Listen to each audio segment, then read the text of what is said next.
Yo, yo! It's Little Black Book and we're here with another Vlogmas story time episode number 4. And we're still talking about John Paul II. Listen, guys, if you've missed out the past 3, you're missing out,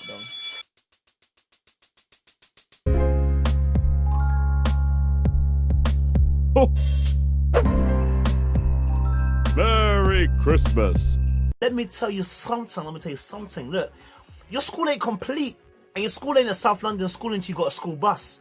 Listen, our school bus was unique. I told you, it's 670. Look, that bus, yeah.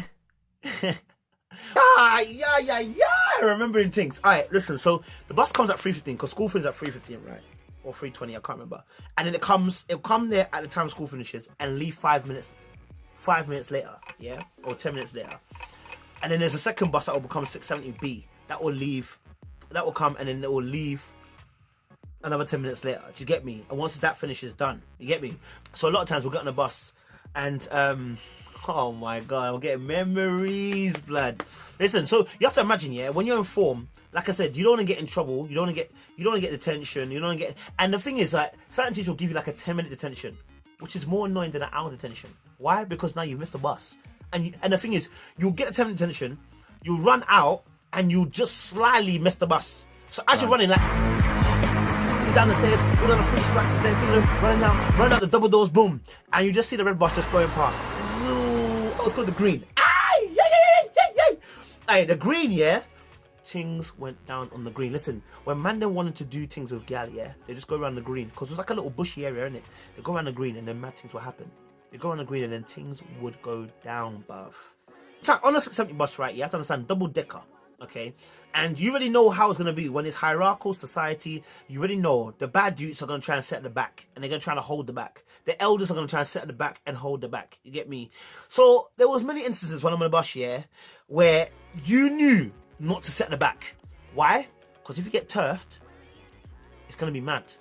Yeah, if you get moved, it's going to be mad because there's a whole bus now looking at you. You have to understand. And those paintings on the bus, yeah, you ain't trying to be embarrassed by paintings when you get dashed off your seat, blood. You get me? On the 670, okay, so we used to play games on the 670, okay, cool. So on the 670, we would play a game called Scrambles. Let me tell you something. I almost died one day at Scramble. I almost died at a game of Scramble. Yeah? Because, listen, yeah, it was on a 670 bus. And then some people who are rich who want to see, do a social experiment of black people and see what they can do when they're broke. Said, and the worst thing about Scramble is, oh my gosh, the worst thing about Scramble is, yeah, that somebody might say, listen, dashing a pound, Scramble pound, when they dash freaking penny, blood. So bare people have been fighting, scrambling, fighting, trying to get the pound, and they find out the person goes, it's a penny. Are you freaking nuts? What's wrong with you? You know we could have died for the pound. Are you stupid, fam? Come on, man.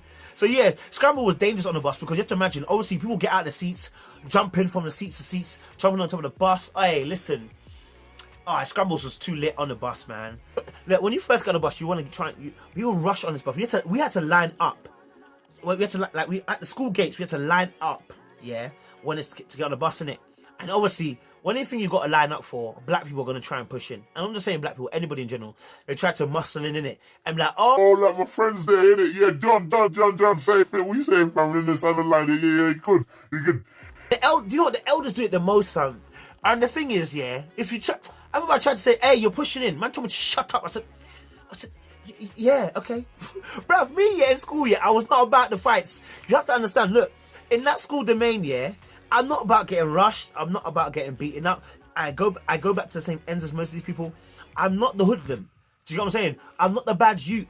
Do you know what I'm saying? I've got everything to live for. I'm sorry. I've got everything to live for. I'm not going to lose my life over nonsense. And I'm not going to get bossed up and lose my social life over nonsense. You're pushing in. You told me to shut up. I'm just going to keep quiet. I'm just going to stand right here and just kind of keep quiet. And you have to accept that I was a fat kid. And the shirt that we have is a light blue. It was a warm day, so normally nothing happened. It was a light blue, but it clung to me, yeah? So it clung to me tight. You get me? Now you can see man's chest is wavy, you get me? But it clung to me at the time, and I had breasts. So I had the breastises as a young man. So when it clung to me, it was like, I could push on my chest like that. It was breast to see that. You know what I mean? So it was tight like that. So the girls, one guy was like, "You got breast, bro. Look at you, waistline." Da, da, da, da, da. I'm not gonna lie to you. I was so hurt. I was so hurt, bro. Like, yo, because there's girls in the line, bro. And you saying that you, come on, man, do me a favor. We trying to hurt man like that, man. I was a fat kid, man. I just love cake, and the custard and the cake was lit at the lunch wall and the chicken sandwich. But anyway, listen, yeah, it was mad. So I used to get cussed all the time in the line, man. I don't know. I used to get abused. I think I used to get abused. Remember? Oh, I just came back to me. I remember. Oi, I'm vexed. So basically, yeah, I was probably like year 8? Yeah, year 8. And like I said, the kind of demeanor I've got, yeah, when you look at me or when you interact with me, I'm a general guy. I call it a social butterfly. I can hang out with the man them in my year who are the top boys. I can hang out with the smart youths who are nerds and geeks. I can hang out with and then I hang out with the people that I'm in the middle with. That's cool. And not a problem. So obviously now, I got on the bus, yeah, and you have to imagine the girl below me, let's just call her Starlisha. Starlisha. Anyway, so I get on the bus, and the year below me, 7s. Year 7s. They got on the bus, right? I'm in year 8, they're year 7, the girls. So I sat on the bus. I remember she was very, very pretty though. I remember the girl, she was very, very pretty. I would never hate. You know me, I always tell the truth. The girl was melanin, was popping, very good looking girl. You know how they used to have the little gel. Very, very nice. Anyway, so it's mad. I'm talking about my oppressor like that. But anyway, look. So I got on a bus and I decided I'm gonna sit at the front this time. Yeah. So I sat at the front. Now there's a bunch of 4 girls normally in the year below who normally sit at the front. They've made it their mission to sit at the front. Bad gal, bad youths and that. Cool. But today I decided I'm sitting at the front and I don't care who's gonna move me. 2 of the girls came and sat down and they looked at me like, "What's he doing there, man?" I just kept my mouth shut and just kept my head forward. I'm not saying nothing, I'm just gonna keep myself.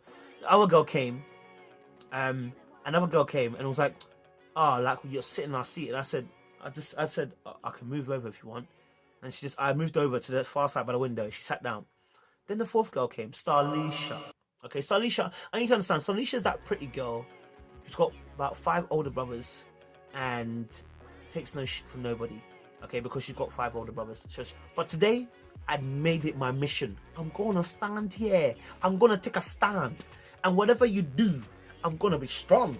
Cool. So she gets on the bus now, yeah? She comes up the stairs. And I already know what's gonna happen. Because I'm sitting in a seat. Like, I'm sitting in a seat that she thinks that it's her seat. Which is a bus. Which is a local bus. Anybody can sit where they want to sit. But cool. You know how black people stay. She comes up the stairs now. She saw me. First of all, she says, "Who's that ugly youth sitting in my seat?" Now, you have to understand in school, yeah, you can say that when you're painting. When you're painting, who can argue with you? You're painting. Everything in school is based upon aesthetics. You're painting.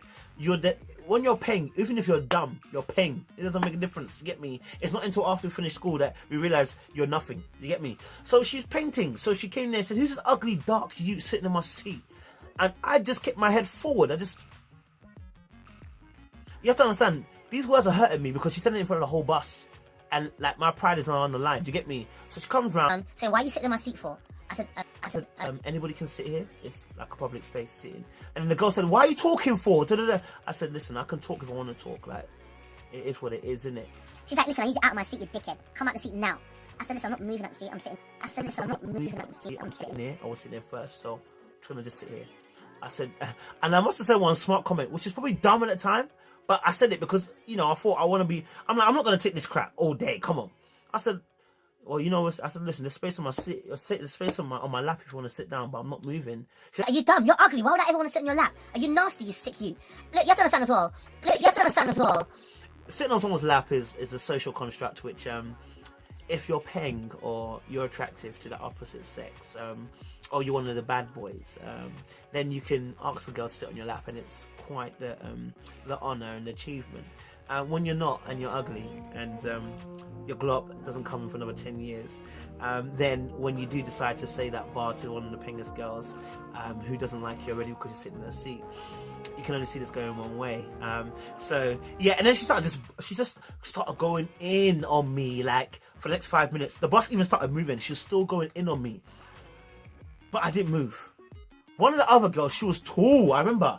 I think she was really pretty though. She was like really tall, but she was really pretty. Like, hair. She was really pretty. I remember she had a slick back hair. Like, she was kind of pretty. Like, I thought, you know, bro, you're a pretty girl. But when she stood up, fam, I'm not gonna lie to you, bruv, she made me look short. Like, she was solid. Like, not just tall, she was solid. So she started said, listen, I need you out of that seat now.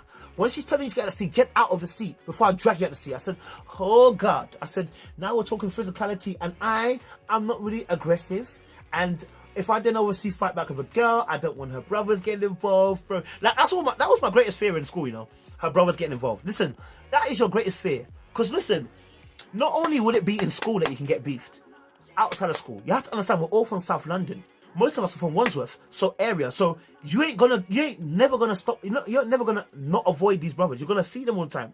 So you're gonna see, and you don't even know all the brothers. So you don't even know where they can come from. You could easily get jumped one day, and I don't need that in my life. You get me? Stood up, and she grabbed me by my tie and everything, and I just kind of looked at her, and I said, "Listen, you gotta do what you gotta do." You get me? So she just kind of did that, and I said, "Listen, I'm not moving. So if you gotta do what you gotta do," I said it again. And she said, listen, If you don't move, I said I'm banging you. you gotta do what you gotta do, but I'm not moving out the space. Listen, look, if I'm gonna get banged in the face by a pretty girl, yeah, it is what it is.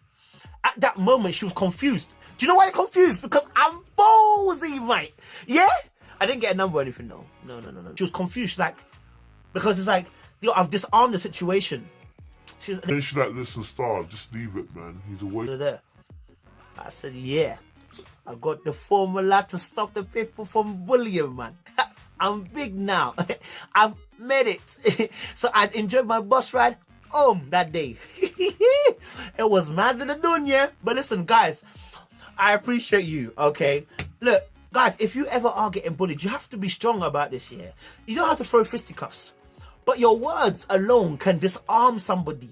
They should just take a stand and show these people you are not to be messed with. Show them that you're not a cocoon. Show them that you're not a butterfly, soft and delicate, but you have some balls. That you're a metapod. That you're solid. You get me? So guys, listen, it's mad in the dunya though. You know the tension. It's mad in the dunya. I appreciate you guys. Bow, baby.